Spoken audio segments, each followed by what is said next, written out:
السلام عليكم ورحمة الله وبركاته. معكم مغامرات بالبلالة. إن شاء الله اليوم رجعنا لكم في الجزء الثالث والأخير.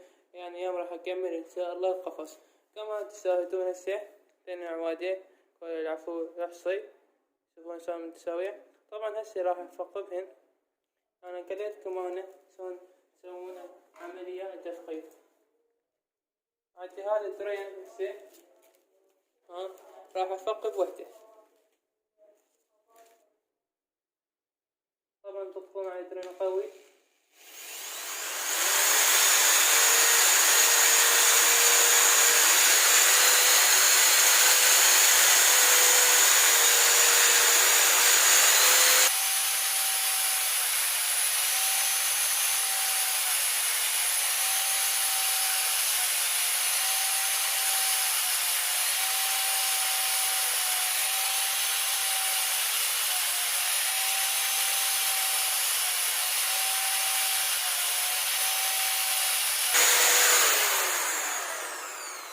وطبعا أنا راح أثقب يعني بهاي الطريقة.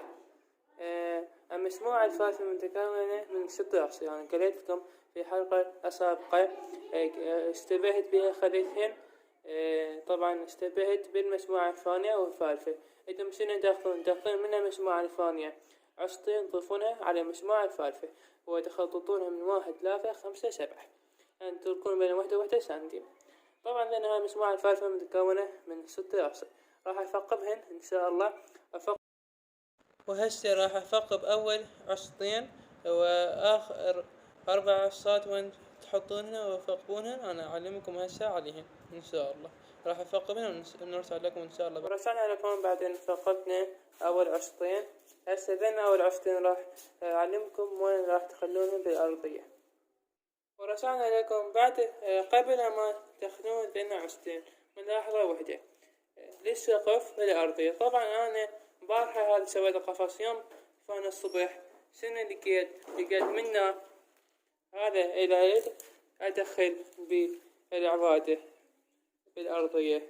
هذا شوفوا منه هذا قاعدكم ثقبوها منه بالأرضية من فوق منه عرض. هاي منه يبست. هسه عود ما راح يدخل.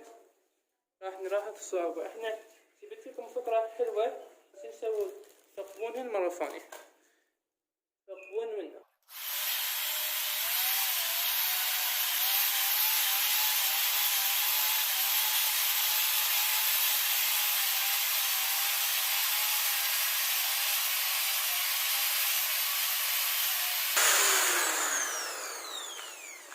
وبعد أن ثقبتها شوفوا شلون طلع شي منه. يعني راح ندخل عود راح يعني سهل.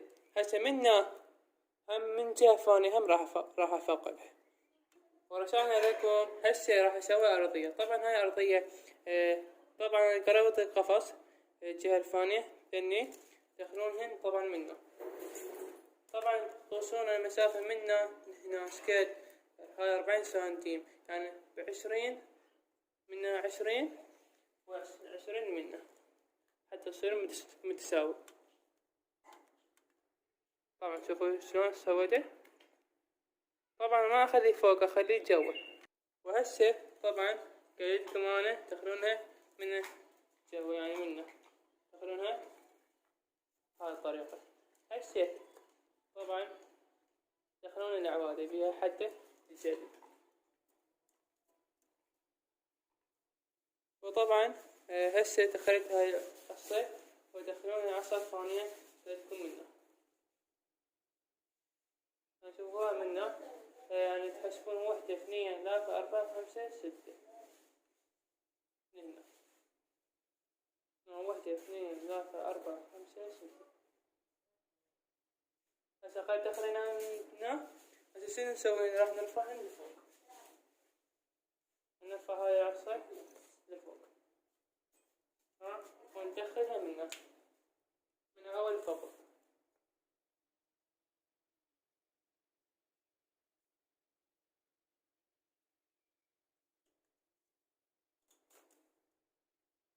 دخلنا منه أول ثقب وندخل العصا العود الثاني طبعا منه.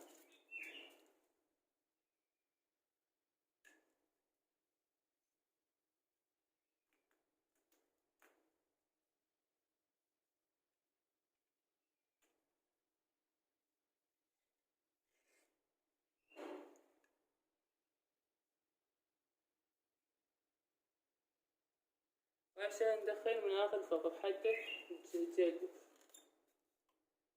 طبعا تدخلون من ثاني الثقب وتدخلون من قبل الأخير.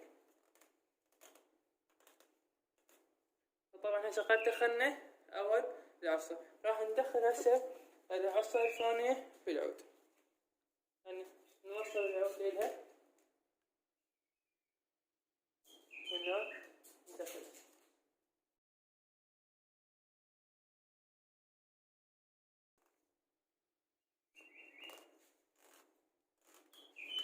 بس طبعا دخلت العصا، دخلت العود، وطبعا هم هنا دخلون.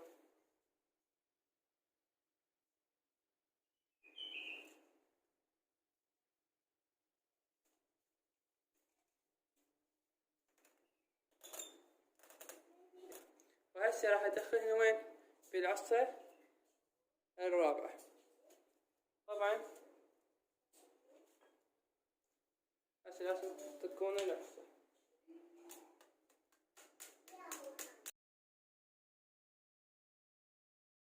لازم نحطها من هنا،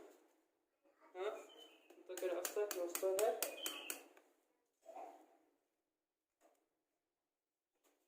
من هاي الطريقة.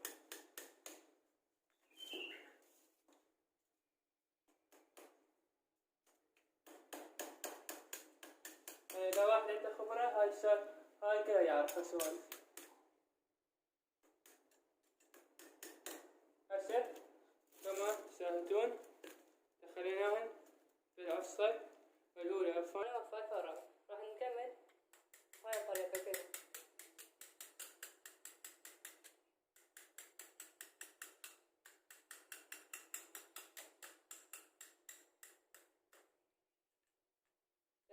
هم راح نفكه.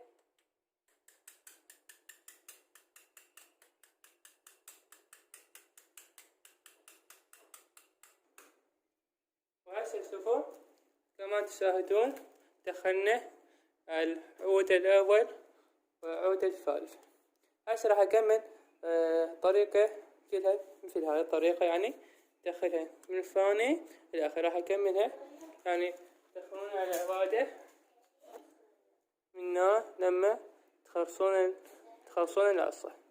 طبعا أنا شرحت لكم شلون تدخلون العصا عن طريقتها كل شيء. هسه مثل هاي بس تدخلونها بالثقب. هاي العود الصيني تدخلونها بالثقب. هاي وراح أكمل إن شاء الله، نرجع لكم بعد قليل.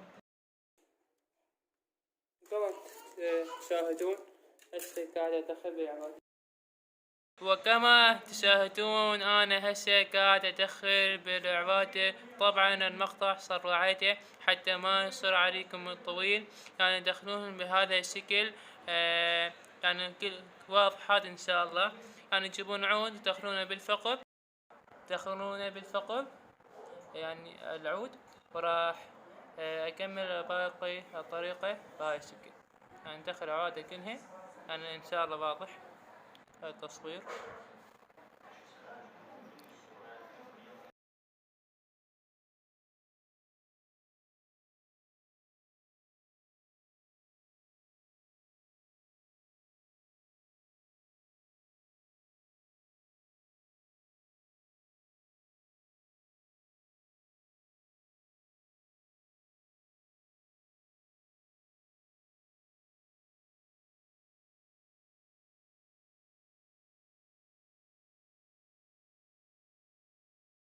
وطبعا هسه انا راح اخلص هاي الارضية، يعني كما تشاهدون بهاي الشكل. يعني طريقتها كل سهلة او واضحة.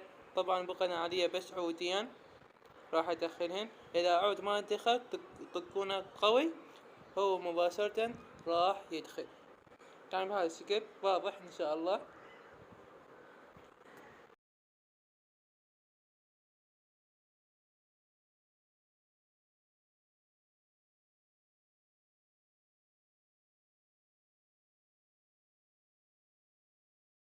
وطبعا هسه طببت اخر عود. هسه ذني عندكم ذني سيادات كلهن راح اطقهن، راح اطلعهن من الجهة الثانية. إذا دخلتوهن كلهن يعني تدخلونهن وتقصونهن. طبعا أنا أريد أسوي يعني تصوير كلش واضح حتى واحد يعني يعرف، يعني إذا واحد يجي يسوي أقفاص بهاي الطريقة. شوفوا هسه قاعد أطقهن يعني سريع، يعني شوف هاي الطريقة يعني راح أكملهن ذن كلهن إن شاء الله.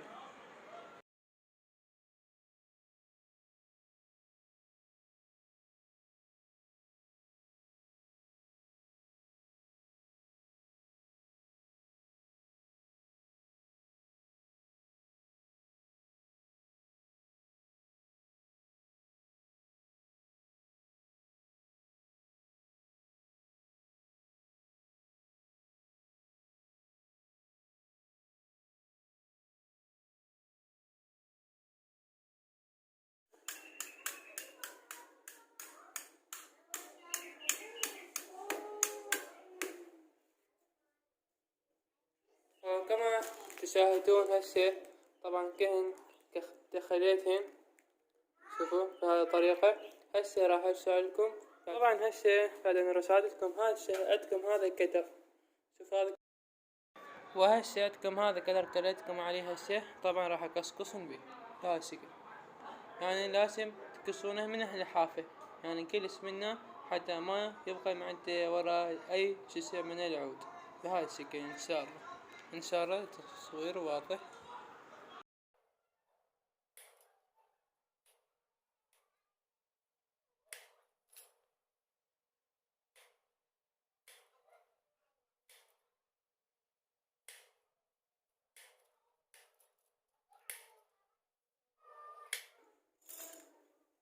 وكما تشاهدون هسه قصقصتهن، وهسه ان شاء الله ارسل لكم بعد قليل. وطبعا هذا قفص هسه، اذا بقى بأربعة عصي من المسمار الفالفة. هسه راح اخذ منهم عصتين راح افقبهن وارسل لكم. وهسه ذن خليتني عصتين قبل ما افقبهن، بس انا خطأت بهن. ذن لازم انا بقى قلتكم 4 عصي من المسموعة الفالفة، خليت معتن ذن اثنين بقى 2 للسقف انا بهاي الطريقة، ومن 2 بقى 2 هاي الدرس. طبعا ذني للدرس، ذني لازم الدرس يكون قياسهن 40 سنتيم. يعني انا هسه راح اقصها تقريبا 40 سنتيم حد هنا. اما اريدها للدرس، راح اقصها لكم ان شاء الله بالمنشار. لازم هاي يكون ذني قياس 40 سنتيم للدرس، مو 50 سنتيم. هسه راح اقصها ان شاء الله بالمنشار ونرسل لكم. وبعد ان قصيتها هسه بالمنشار، هسه هاي عصي تقوسون منه. احنا ثقبناه خططيناه من 1 3 5 7. هسه تقضونها منه هاي من 0 ل2، يعني كد تقوسون هم يعني 2 4 تقوسون من بس من 2. هاي 2 منه هم نفس الطريقة هاي منه.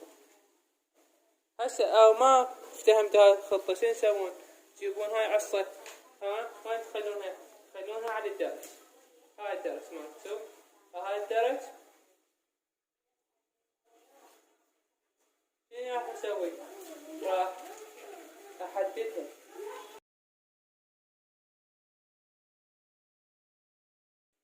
شوفوا يعني طلعت نفس قياس، يعني منا هاي ليش منا راح افقبها منا كلها، بس منا هم راح افقب منا فقب. ليش؟ حتى ادخلها من فوق، مدخلها للدرس. شلون يعني ادخلها من الدرس؟ يعني ادخلها بالعود منا. هسه انا افهمكم عليها. هسه راح افقب هاي العصة ان شاء الله نرسل لكم. وهم راح افقب وياي منا ما الدرس، هم منا يبسط هم راح افقبها.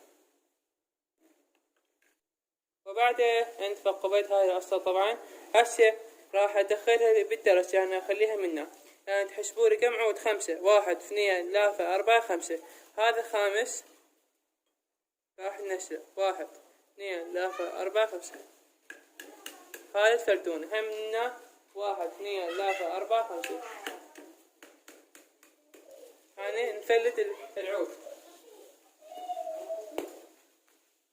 هذا العود اللي جايناه منه هسه. مين ندخل في العصا.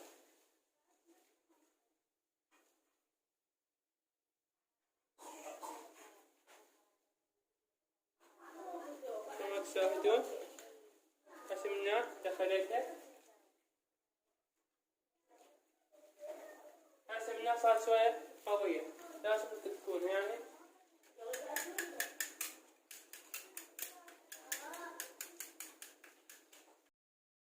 وهسه صارت هي شوية قوية، لازم نبقى نستمر نطق بها كلش قوي حتى تدخل بسهولة.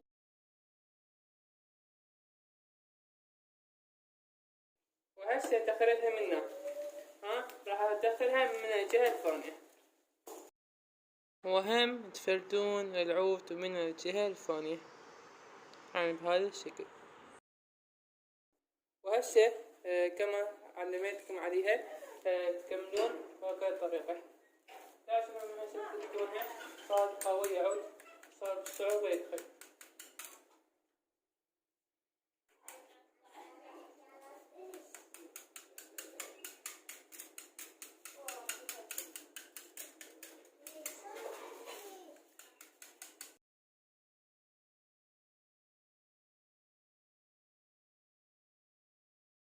وهسه دخلت هاي العصا كما علمتكم.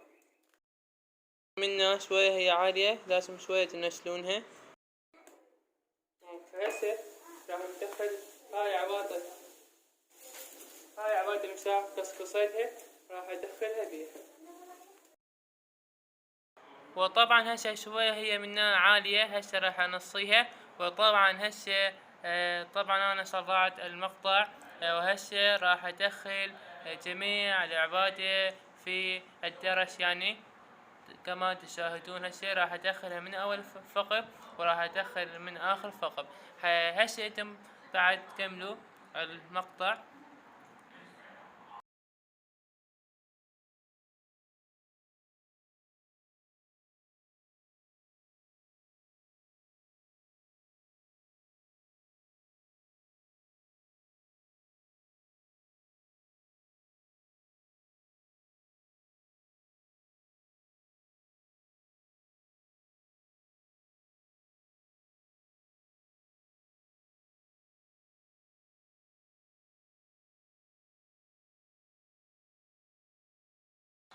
وطبعا انا هسه راح اكملكم بس درس واحد. درس ثاني تسوون نفس الخطوات هسه انا قاعد اسويها انتم تسوونها. يعني اذا دخلتوا عود تقضون العصا من الجهة الثانية حتى تدخلون العود بالعصا يعني كما تشاهدون. وتتركون 3 ثقوب ما تدخلون بها العصا حتى يصير مجال او تخلون بها طاسة ماء المعلف. ان كملت الدرس شوفوا بهذا الشكل راح اسوي نفس هذا الدرس من الجهة الثانية وان شاء الله نرجع لكم بعد قليل. طبعا بقى بس ذني عفتين ذني. طبعا الدرس كمليته. هسه راح ادخل عودة من هذا الدرس توصل من هذا الدرس حتى تصير عودة بالنص. بقت بس ذني عفتين ان شاء الله راح افقبهن، راح ادخلهن للسقف ان شاء الله، لان اخر عصتين بعد ما عندنا شي بقى بس باب. راح افقب ذني ان شاء الله نرجع لكم بعد ان كملت ذني. طبعا بعد التثقيب يعني فقبتهن خلصت. هسه ذني كليتكم هاي الجهة راح ادخل منها العوادة يبست، راح افقبها مرة ثانية.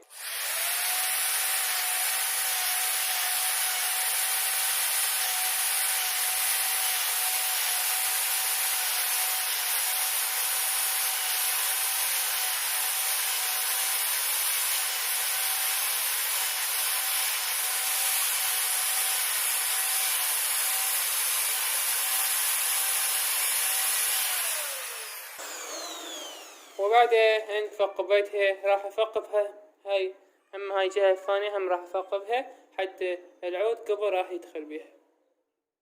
وبعد أن ثقبت طبعا هسه راح أخليهن يعني نفس قياس الجو.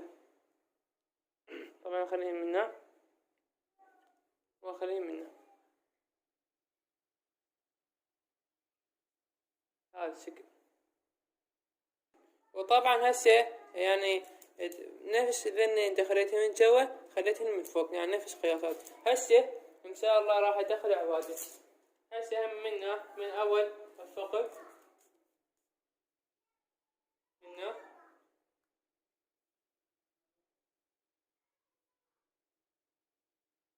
هذا الشكل يعني نفس خطوات البيس. هم منا راح ادخلها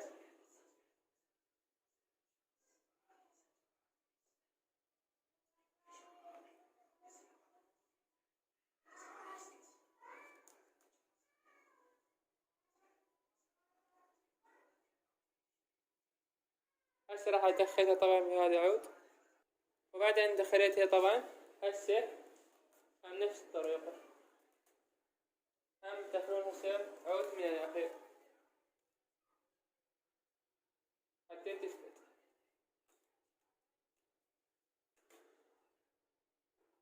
طبعا دخلت منا ومنا هم نفس.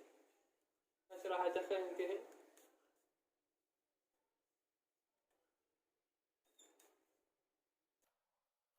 وإن شاء الله هسه راح أدخل جميع العبادة في هاي العصة. وطبعا أنا سرعت المقطع حتى المقطع ما يطول عليكم. راح أدخلهن جميع العبادة بهاي الشكل إن شاء الله.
وطبعا لازم تدخلون جميع الأعوادة في هاي العصة.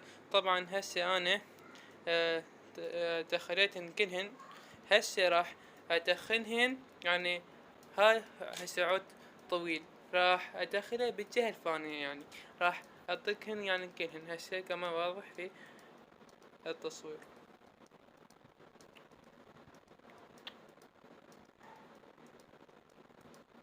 وعندكم هسه هذا كدر راح اقصهن يعني كلهن بهاي الشكل، يعني شوفوا هذين بعد ما يحتاجن، يعني راح اقصهن هاي الشكل كلهن راح اقصهن.